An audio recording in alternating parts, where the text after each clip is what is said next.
Hey yo, this is T-Roy the Great, and I am here, and I am live, and I am Prime Minister of the Milky Way.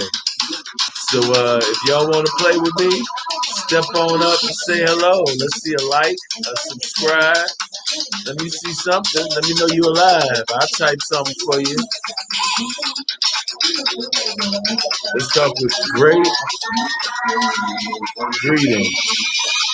That's how you know it's me, because I always come with great greetings. You did? Now I got this TikTok thing jumping off. I'm just learning it, but I'm getting there. Oh yeah, we want more, baby. We want more.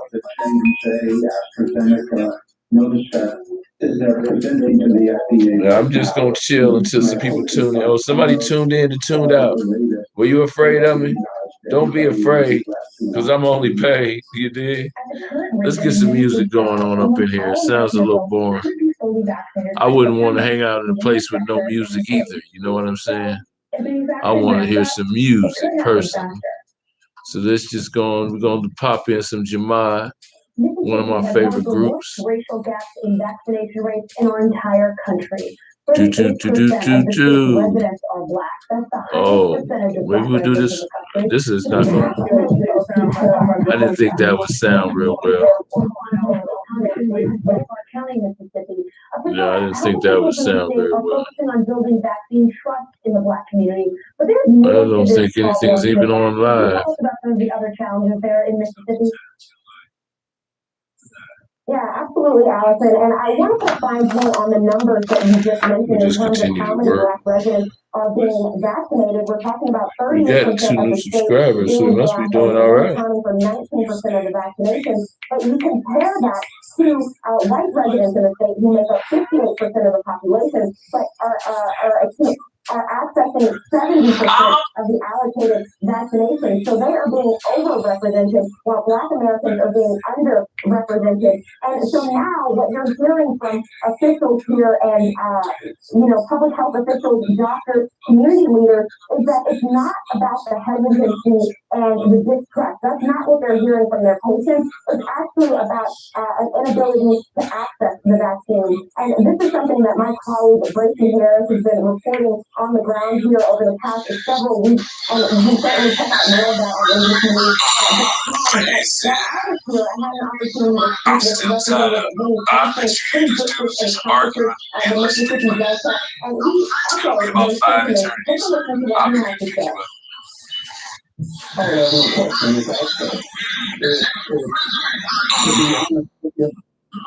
It was more or less those who have the resources to get the vaccine. So when you look at a district like mine,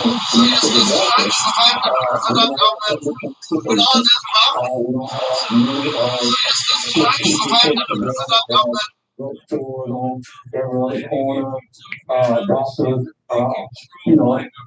the availability of doctors. So when you couple that with this you see a serious barrier for access. And Allison, I want to put some numbers behind what you're talking about there. We look at the 10 counties here in Mississippi where folks are least likely to have access to a car in their household. How many meetings is that a week? Is it okay if I call you my private baby? I ain't no player, I just got a lot of baby. But let me tell you, I like you a lot, baby. I want to start at the top and the bottom, baby. Now you want to show you red at the bottom, baby. To access those resources. And so those are the types of barriers that we're talking about when we're talking about people's inability to get the vaccine here in the Mississippi Delta. Allison? So, what are you hearing from health officials about improving vaccine access? What are they saying? Yeah, well, state officials are definitely acknowledging that this is it okay if I call you my private baby? I ain't no player, I just got a lot of baby. But let me tell you, I like you a lot, baby. I want to start at the top and the bottom, baby. Now you want to show you red at the bottom, baby. How many beans is that okay? Is it okay if I call you my private baby? I ain't no player, I just got a lot of baby. But let me tell you, I like you a lot, baby. I want to start at the top and the bottom, baby. Now you want to show you. And that are reaching the community community. And that's something that state health officials are acknowledging as well. They know that a majority of Black residents are being vaccinated in these community clinics, and they have said that as the Biden administration increases, we are family, and as family we will grow together. We have 4 easy steps to grow your family followers. First step is I need you to follow me. Second is I need you to comment America Proud. 3. If we having an opinions, is that okay? Is it okay if I call you my product, baby? I ain't no player, I just got a lot of baby. But let me tell you, I like you a lot, baby. I wanna start at the top and the bottom, baby. Now you want the sugar, red at the bottom, baby. If we having an opinions, is that okay? Is it okay if I call you my product, baby? I ain't no player, I just got a lot of baby. But let me tell you, I like you a lot, baby. I wanna start at the top and the bottom, baby. One-way trip. And there's not a single second left to see it. And so that's a big impediment. And Dr. Hope went right to state legislatures that oversees and has the ability to do that. But so in order to do that, we're going to need more of the vaccine. Allison? Still with so many challenges trying to vaccinate folks. Thank you so much for sharing what they're going through. It's always awesome to see you. Thank you.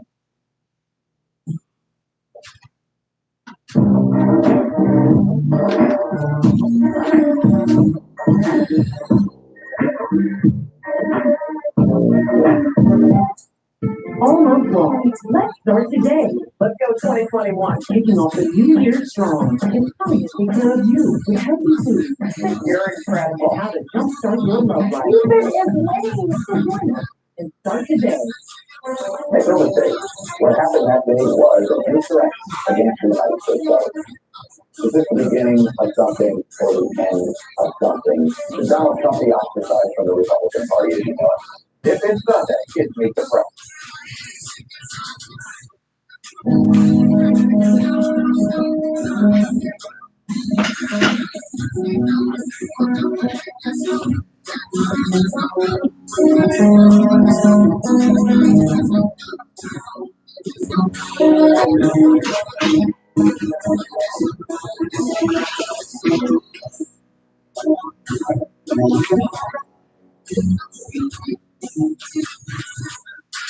And breaking news to be deadly seized on lawmakers move to state locations with 2 more weeks left in this presidency.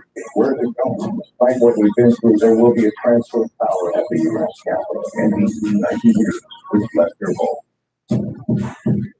You're watching NBC News now. We've got some breaking news. We actually saw a large convoy of the National Guard come through. It's news made for your streaming world. Live weekdays, starting at 6 a.m. Eastern.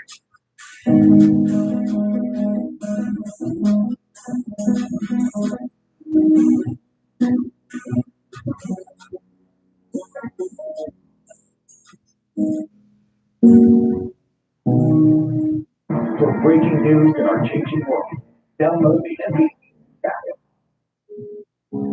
We are a country of laws, a democracy built on free and fair elections, where the majority, not the mob, and no riot, no act of insurrection or domestic terror, no desperate despot can take away all we have built, all that we stand for, and all we will fear.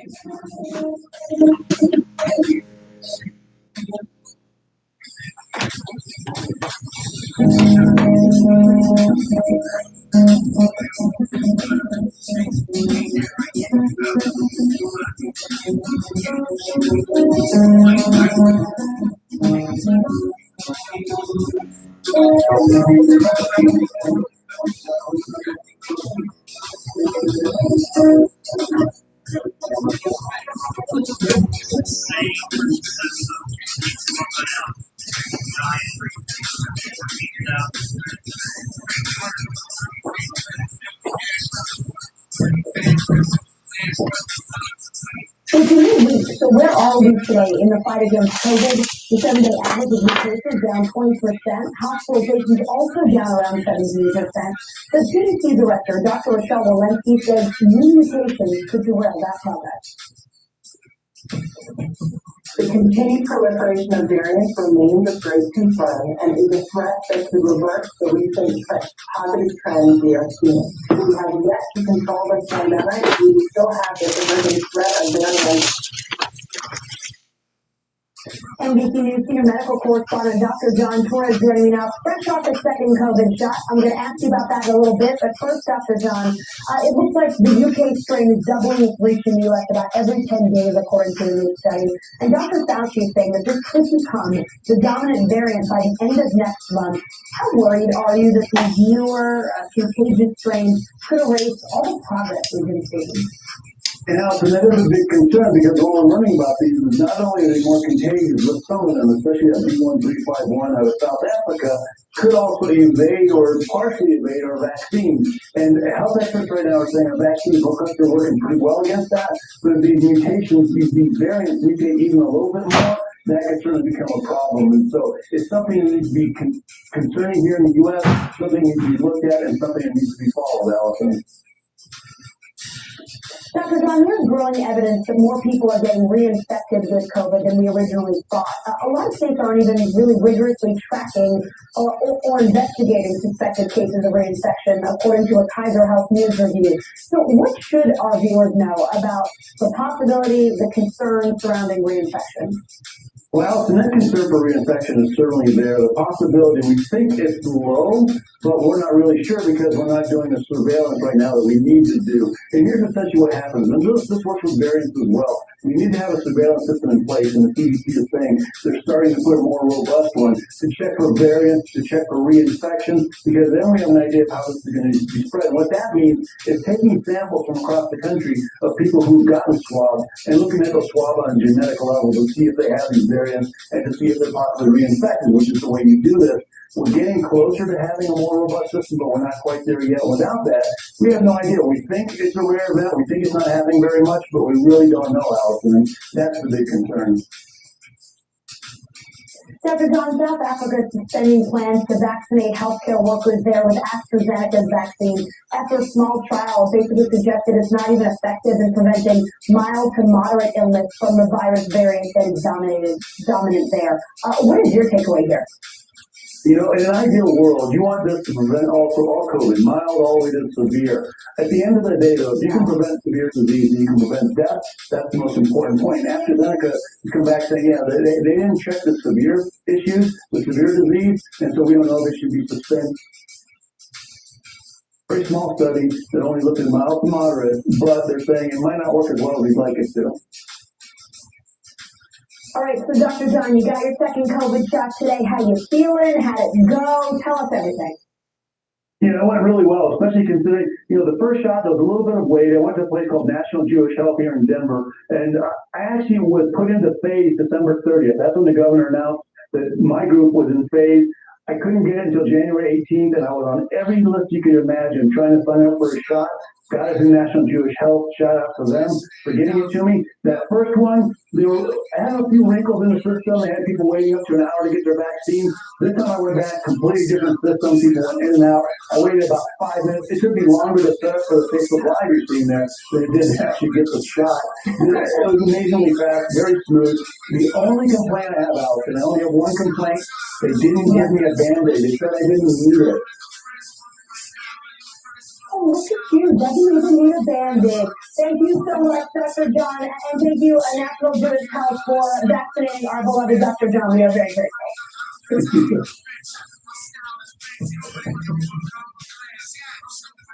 Build a bubble around the entire community. That's why UC Davis took on the coronavirus pandemic, and it looks like it's working.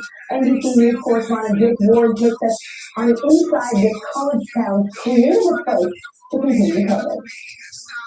Last year, the virus hit college towns hard across the nation as returning students spread to dorms, sports, and parties. Officials at UC Davis knew they needed a better safer plan.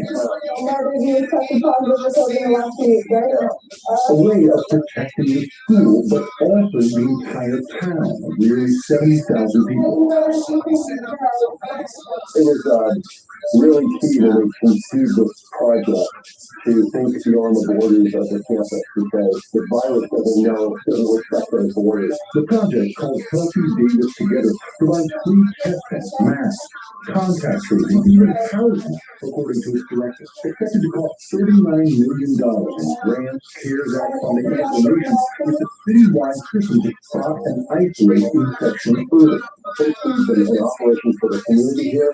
We've identified 960 folks that are asymptomatic infected individuals that would have perhaps otherwise been walking around the street, interacting with their friends and relatives and infecting them. The university invested in saliva-based testing and labs on campus that used to sequence plant genes now process as many as 10,000 COVID tests a day. Anyone testing positive gets a call offering support services, food, even a vacant dorm room if they need it. All for free. I'm taking this test before. I'm looking at the website, all right? Okay, full disclosure, my parents live in Vegas. Here's my dad getting tested. All right, whenever you're ready, you're going to go ahead and stare inside the truck. A whole team guides people like me through the process and encourages everyone to come back. Thank you so much for getting tested. You have some gift cards. A little humanity in the sterile process. All right, what'd you get? Well, they gave me a $5 voucher for the favorite farmer's market and a bottle of hand sanitary. Yes. Mayor Gloria Partito calls the whole thing a big science experiment, and it seems to be working. While California's positive test rate is around 5%, Davis's is only 1%, a lower rate than even Hawaii. So through the gift card incentive, we are pouring about $500,000 to $1 million back into the local businesses. That gets people in the habit of being tested. I mean, it takes longer to walk from the parking lot to the center to get tested than it does. Once you're in, you just keep on walking, answering questions, and it takes a second. So if you're going every 2 days, someone might get a positive test before they're even contagious. And regular testing keeps businesses alive because it gives residents the information they need to venture out safely. So my husband and I have come downtown. We have eaten outside at restaurants. We have tried to engage with our community in ways that we feel safe. And I think having that testing and knowing that you can test and know that you're negative gives you a higher level of confidence in doing that. Scientists say that we could be entering a new era of pandemic. Well, maybe what UC Davis has pulled off here could be a model not for just protecting a town, but for protecting a whole nation. UC Davis Chancellor Gary May says at this point the school has learned something invaluable. All in, the cost has been about $1,000 per person that's participating. And if you extrapolate that $1,000 per person to the whole country, you see that the United States could have had a system just like this for about $330 billion, maybe $500 billion. Maybe that is what this university has to teach us, what it will take to stay safe in the next pandemic.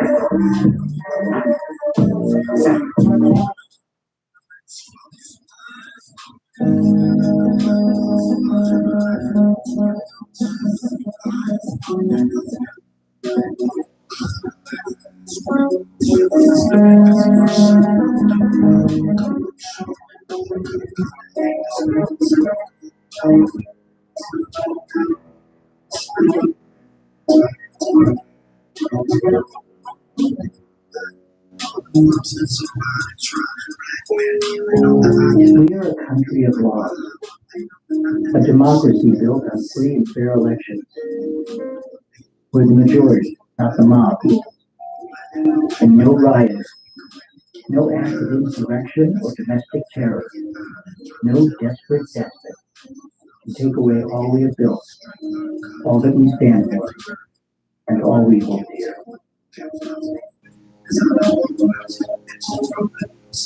Make no mistake, what happened that day was an insurrection against the United States government. Is this the beginning of something or the end of something? Should Donald Trump be ostracized from the Republican Party as you know it? If it's done that, it's Meet the Press. For breaking news and our changing world, download the NBC News app.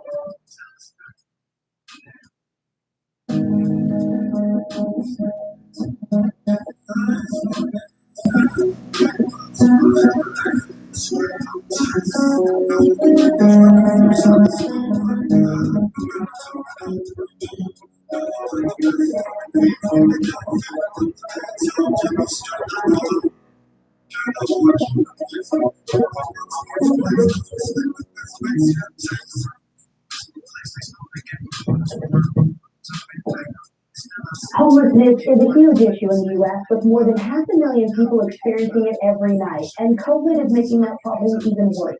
NBC News correspondent Shaquille Brewster is in Chicago, taking a closer look at the efforts to vaccinate the city's homeless population.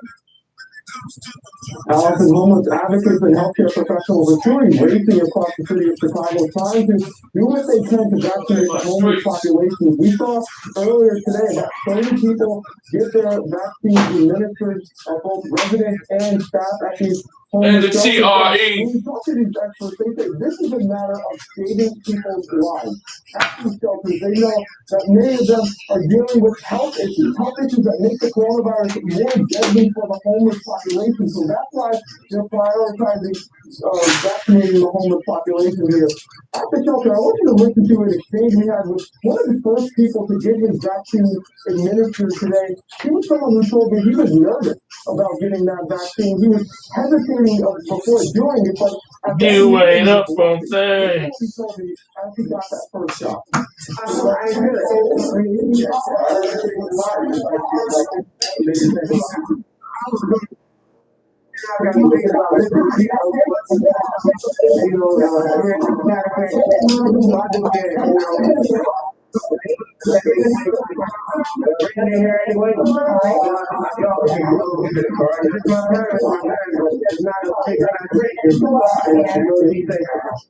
You can see the excitement that he had to get that first shot. Now, all of this is not come without its hurdles. I spoke to the nurse practitioner who is in charge and is helping to lead this effort to vaccinate the homeless population. She spoke of the hurdles that she's facing.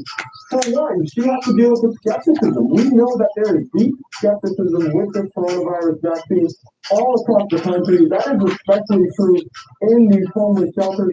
She says her Still TROY, the best around, best in town, still throwing the best in down. When they kicking it and moving it and showing on me, I'm showing them that I was born free. There's of course also a logistical concern. We know the vaccine requires 2 separate doses, so not only do you need to come and engage during the first shot, but you need to make sure that people come back either 3 or 4 weeks later. You're talking about folks who sometimes don't have a home address, don't have a telephone number to put down on that vaccination card. She says that it's because of the efforts that she's been doing for the past 30 years in engaging the homeless population that she believes it's possible, and she believes she'll be successful at making sure that people come back and get that second dose. But again, you're seeing it not only here in Chicago, but really all across the country. There's a priority on vaccinating the homeless population, knowing that this will have a direct impact on saving people's lives. Alvin? It is so good to see people. Naomi Osaka says for her first round win today. Top men Steve Novak Djokovic calling his heart full to see the crowd in the stadium again. The Australian Open started yesterday, welcoming thousands of fans to the tennis championship. The thinking is taking place there. NBC News correspondent Sarah Dean shows us how the host city Melbourne is pulling off a COVID-conscious Grand Slam event. Hi, Allison. Anyone who goes to a sporting event is familiar with the standard bag check, but that was just the beginning of the safety protocols here on the first day of the Australian Open. Tournament organizers were determined to serve up a COVID-conscious Grand Slam, and that included measures such as the typical hand sanitizers, but also many others. There was a requirement to wear masks when the stadium roof is closed, a health app for fans to download on their smartphones, and temporary walls to prevent spectators from wandering from one zone of the complex to another and make contact tracing easier in the event that there's a case. If that all sounds like overkill, Melburnians say, think again. This city of 5 million people endured a draconian lockdown to get COVID under control. Locals now like to celebrate what they call double donut days. 0 deaths and 0 cases of community transmission. So there were jitters last week when a hotel quarantine worker tested positive for COVID. 500 tennis players and staff went back into isolation, some of whom had just been released from quarantine to hit the court. Tennis organizers say they are confident the 14-day event can be a safe tournament. It will certainly be a rich one, with $80 million in prize money. Even people who lose in the first round can still take home $100,000. But many Melburnians say they feel like winners too. They're excited to be able to get out and go watch the tennis. Allison? Hey everyone, I'm Allison Mark. You're watching NBC News Now. We are down to the final hours on the eve of former President Trump's second impeachment trial. Senate leaders are working out the rules for this week's proceedings, which could kick off tomorrow with another vote on constitutionality. The Trump legal team out with its final memo, the 78-page brief focusing on that same issue, arguing that this trial is unconstitutional. President Biden not saying much on the subject, leaving this one up to the lawmakers on the Hill. We've got an offer to come and testify. He decided not to. We'll let the sound work better. White House Press Secretary Jen Psaki saying the president has other things to do. I think it's clear from the schedule and from his intention, he will not spend Hold on. time watching the proceedings at any time over the course of this week. He will be engaging with business leaders, mayors, and governors, and of course continuing to make the case and have conversations with Democrats and Republicans directly about his hopes and plans for the American Rescue Plan moving forward as quickly as possible. The Democrats out with a new child tax credit plan today that could give parents up to $3,600 per child over the course of the year. It's all part of Biden's $1.9 billion COVID relief bill. All right, let's get straight to NBC News correspondent Leanne Caldwell. She is on Capitol Hill for us. Leanne, I understand negotiators are closing in on the details of this impeachment trial. What can you tell us? That's right, Allison, and sure, and the negotiators include Senate leaders Schumer and McConnell, as well as the impeachment managers and the Trump defense team. So they are nearing an agreement, but what we know so far is it outlines the parameters of the trial. Each side is Then I'm the best in Ohio. And in addition, the first day of the trial, which is tomorrow, is going to focus on the constitutionality of this trial. Each side, the impeachment managers and the defense, will get 2 hours each to determine, to argue if the trial is constitutional or not. At the end of that, then the senators will vote on if they agree. But let's listen to also Senator Chuck Schumer about the issue of witnesses. At least I got my CIA watching me. So I'm here for y'all. And I'm about to have a ball. Don't nobody talk to me, but it's okay because I was born free. That's what they were saying. The ones who witnesses, they're the ones that forgot the option. So the issue of witnesses hasn't necessarily been decided yet. It's going to be up to the senators ultimately who will have to take a vote to decide if they would like to hear witnesses or not. So the senators are coming together and at the very last minute, Allison, because the trial starts tomorrow at 1 p.m. Yes, I gotta get it moving.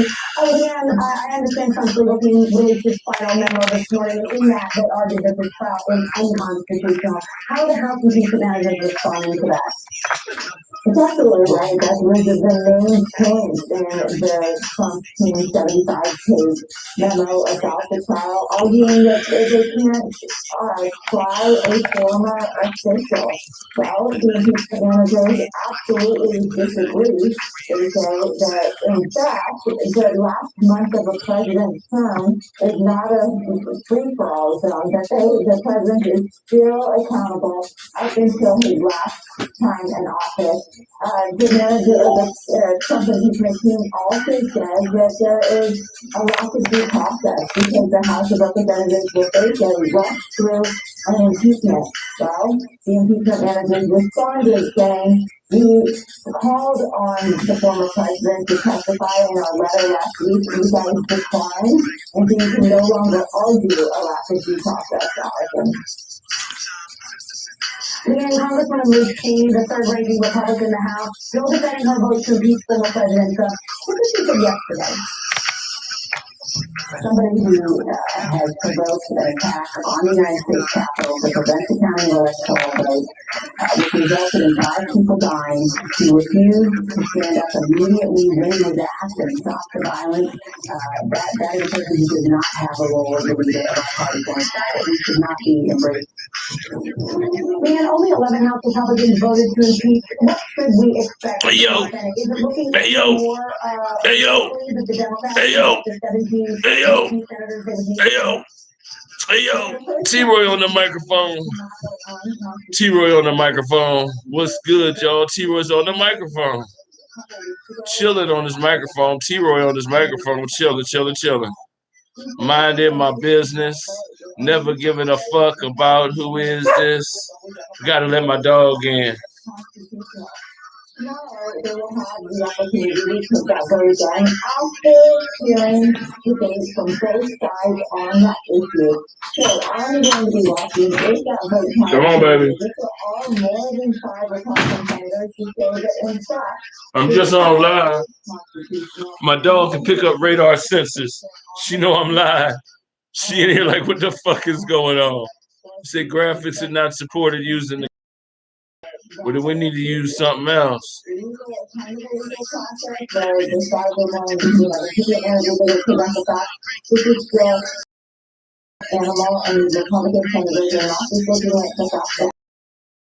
This is for the Dirty Group Read Review. Everybody want to see the weed with you. Yesterday, in complications of COVID-19, he also battling a lung cancer as well, so he is in not the greatest of health. He and his wife came down a week ago, and he unfortunately succumbed to it. He's the first student of Congress to have died. Nobody got my back because Cleveland is my city, and I'm so witty that they can come and get with me.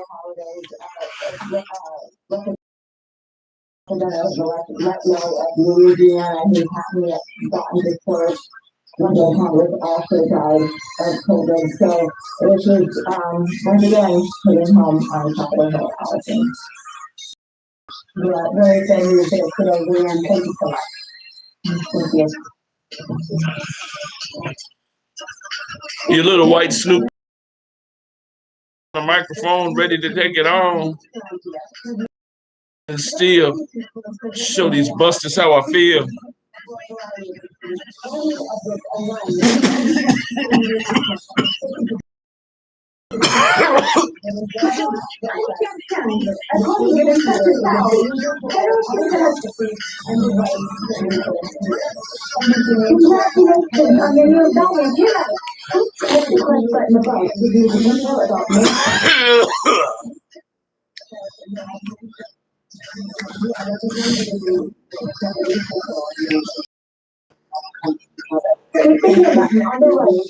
Let's go. We're going blood and steel, baby.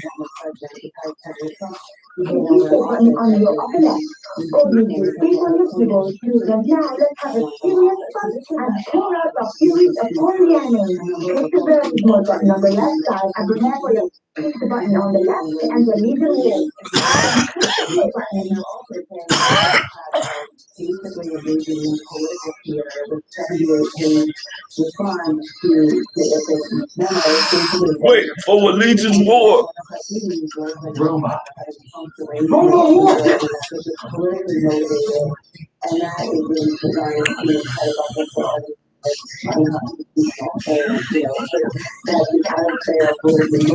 Is they fuckable is the question. The blue buttons below the map are the deploy points you can choose. Select one and click.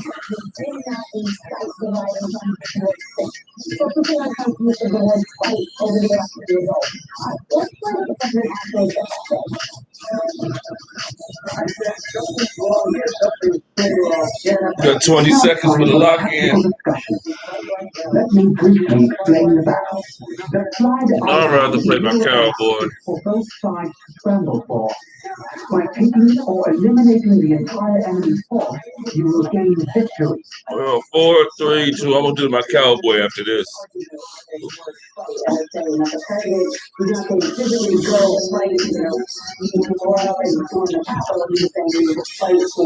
Your right to have a free and fair election. Election was free and fair. Again, the president making this argument that it wasn't, and that the word fight was meant in that context. The other thing The flag marked on your head display is our primary objective. Let's go, boys. Time to kick some ass.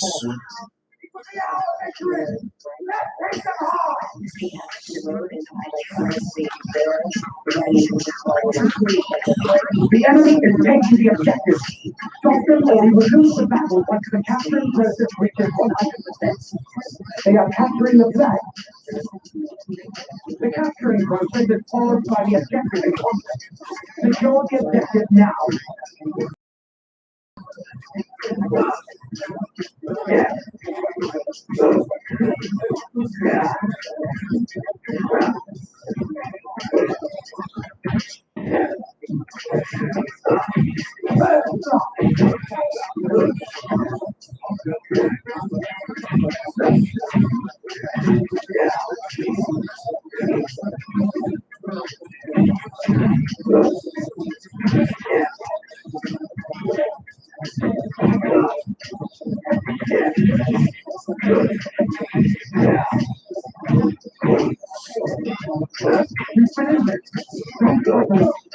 They will go through the protection.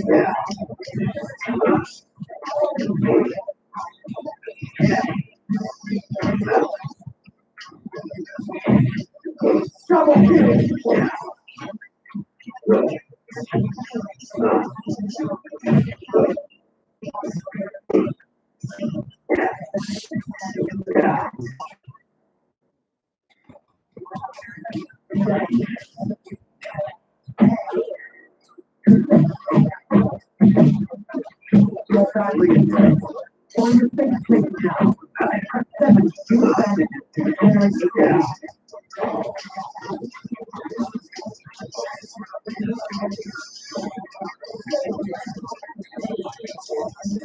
Excellent.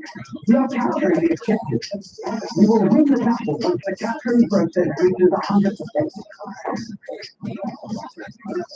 We are capturing the flag.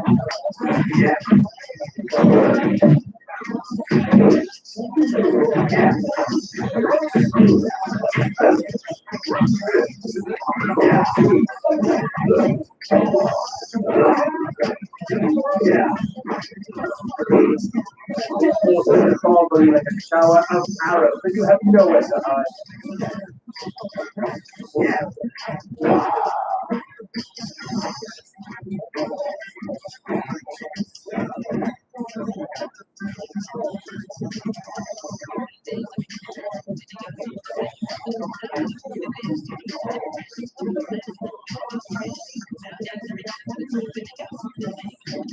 We've eliminated the entire enemy force.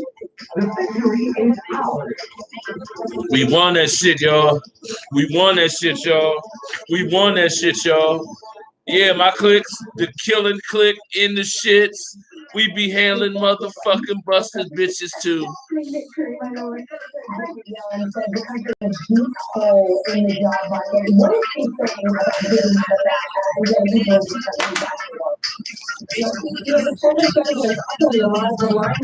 Look, I hear what you got.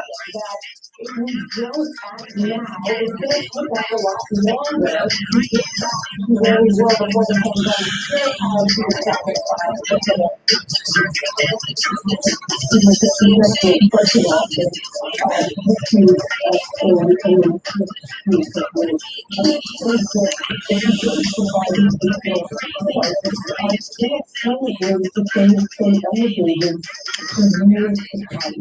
Absolutely no reason why you should put this through and you want to Like me.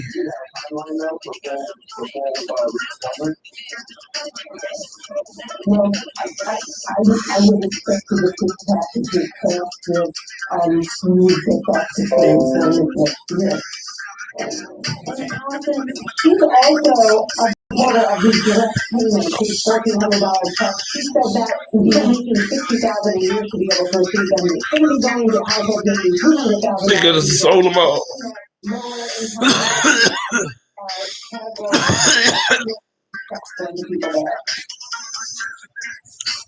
Yeah, let's talk about this a little bit more. The Biden administration considering further limiting the eligibility on stimulus checks. Some Democrats are not on board with that concept. Here's Senator Bernie Sanders. Now, when people said we don't want rich people to get that benefit, I understand. Now, I agree. But the trading will work in Vermont or California or anyplace else. That if you're making $52,000 a year, you are too rich to get this. They forgot about Dre. I think that's good. Shannon, what are you hearing from your sources? Do we have a sense yet of where that? 99.99. It's the motherfucking TCR in your face, motherfuckers. This is one of the things on the negotiating table yet. We don't really know where that end is going to fall, but you can see this divide that really could have been expected in the Democratic Party between the progressive wing, the Bernie Sanders wing, and the Joe Manchin, more moderate wing, is not for $15 minimum wage, for example, where you see that's another issue that Bernie Sanders is supporting. So this is one of the things that's going to be hammered out. But, among Democrats, it's not a question about whether people should get a check, it's who should get a check. And that is improvement, at least, from where Democrats and Republicans stand. Shannon, you mentioned minimum wage. The Congressional Service has a new report out that says raising it to $15 would pull 900,000 people out of poverty, but cost 1.4 million jobs by 2025. What is the administration saying on this one, given the president is in favor of a minimum wage act?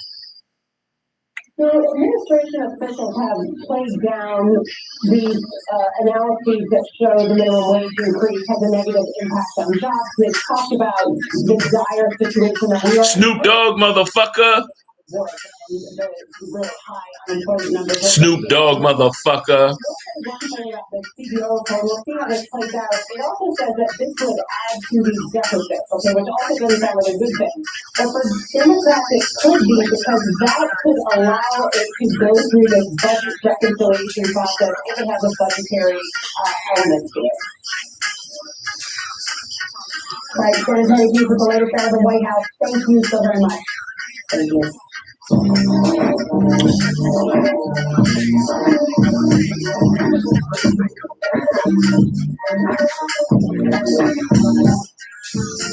wrong. Let's start today. Let's go 2021. Taking off the new year strong. It's time to take care of you with healthy food.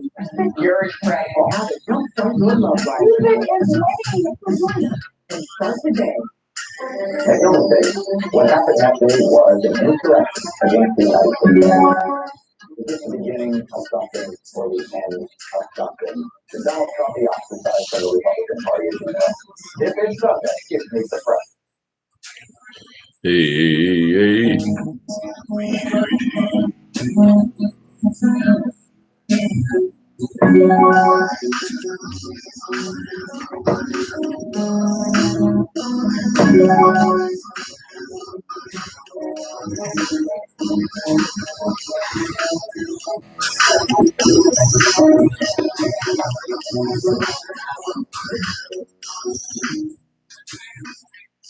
And breaking news from the deadly siege on Congress, lawmakers move to state locations. There's 2 more weeks left in this presidency. Where is it going? Despite what we've been through, there will be a transfer of power at the U.S. Capitol. And we've left your vote.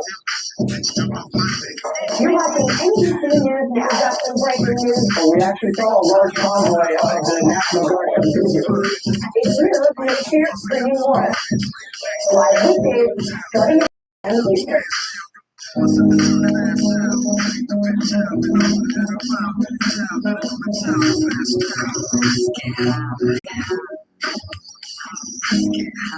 For breaking news in our changing world, download the NBC app. We are a country of laws, a democracy built on free and fair elections, where the majority, not the mob, rules. And no riots, no act of insurrection or domestic terror, no desperate tactics to take away all we have built, all that we stand for, all we want.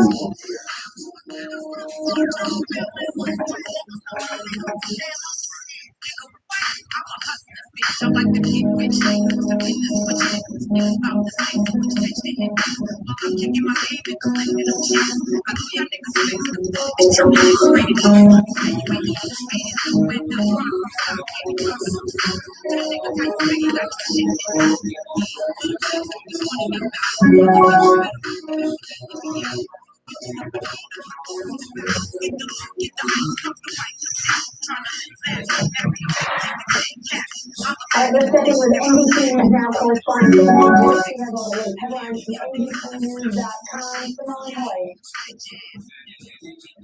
Hey, Allison, doing well. We are going to start off this Monday with the news out of Washington. A House panel says the Trump administration tried influencers to use guidance to decrease the amount of COVID testing. That's according to newly accused emails. Those emails show a Trump administration official pressured the CDC to say asymptomatic people didn't necessarily need a test, even if they were exposed to someone who is positive. Now, the CDC ultimately reversed the guidance following criticism from experts.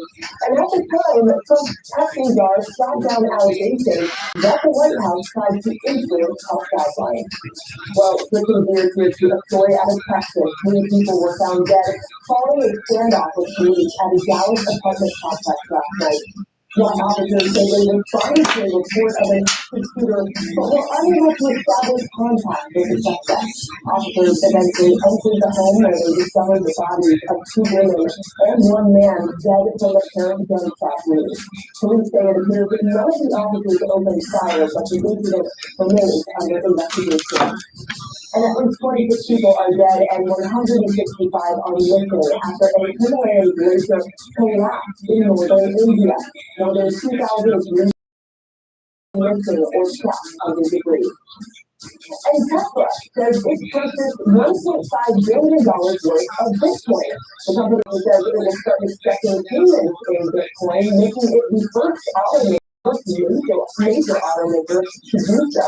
The announcement caused more questions around recent tweets from Elon Musk, which has helped boost the price of their cryptocurrencies. And the first day of the Australian Open kicked off in Melbourne during the pandemic. Fans who only attended the cleared checkpoints and filled out a self-declaration, masks are mandatory indoors, and there are several cancer competitions throughout the Melbourne complex. Allison, we have some friends who recently moved back to Australia, and they've been sending us videos and telling us what it's like over there during the pandemic. You would not believe it. It is a different world. Sunday we'll be going to test matches and outdoor sporting events and shaking hands again and hugging people and all the things. Sunday. Yeah. Hopefully that Sunday comes very soon. Thanks, Alon. More than 500,000 people experience homelessness in the United States each and every night, and COVID is only making that worse. Over the next 4 years, homelessness is projected to go up nearly 50%, according to the nonprofit Economic Roundtable, which cites what we saw during the Great Recession.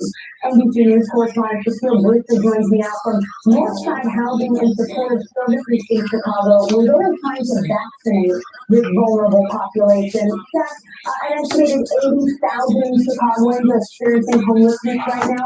What is the approach at Northside? How are they doing vaccinating these residents and staff? Well, and I just got an update from one of the nurses who has been spending the day vaccinating population at this homeless shelter. They've gone through about 28 to 30 residents and staff members vaccinating at just this one homeless shelter. This is something that they have been doing, an effort that they have been involved in for the past 10 days since we got to that here in the state of Illinois. You know, for regionals, they say this is about taking lives. This is a population that is at risk, and they are, that they are a priority in getting this vaccine. I saw at the beginning of the day, Hello, mother. Hi, how are you? He was someone who was skeptical. He wasn't going to come and get a vaccine initially, but eventually did. This is a little bit of what we saw right after he got that first dose. Right, they got money from me. I know. I mean, yes, I'm glad they said it on the news. I got to figure out how to do it again.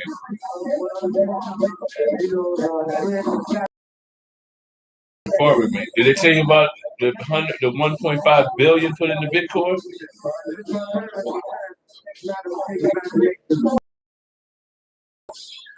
44,000.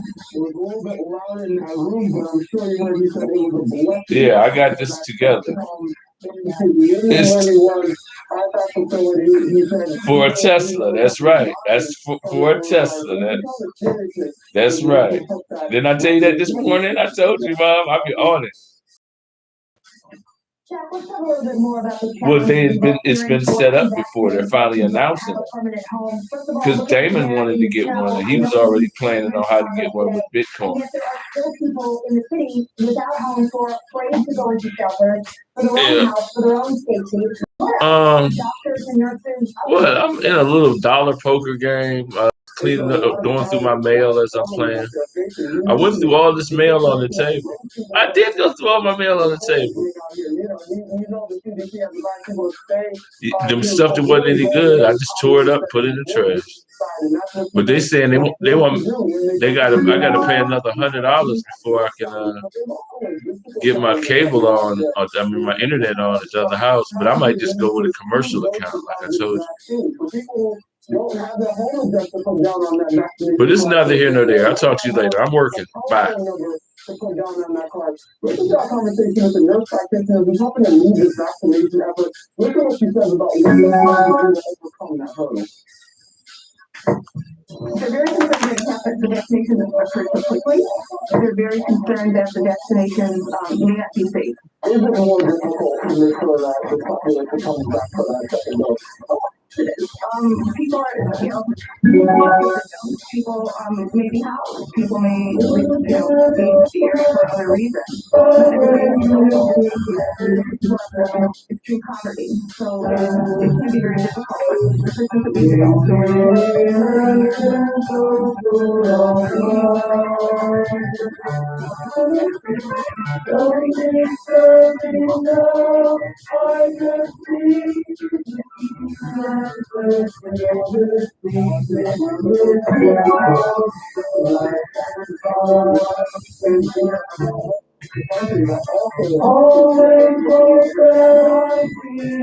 we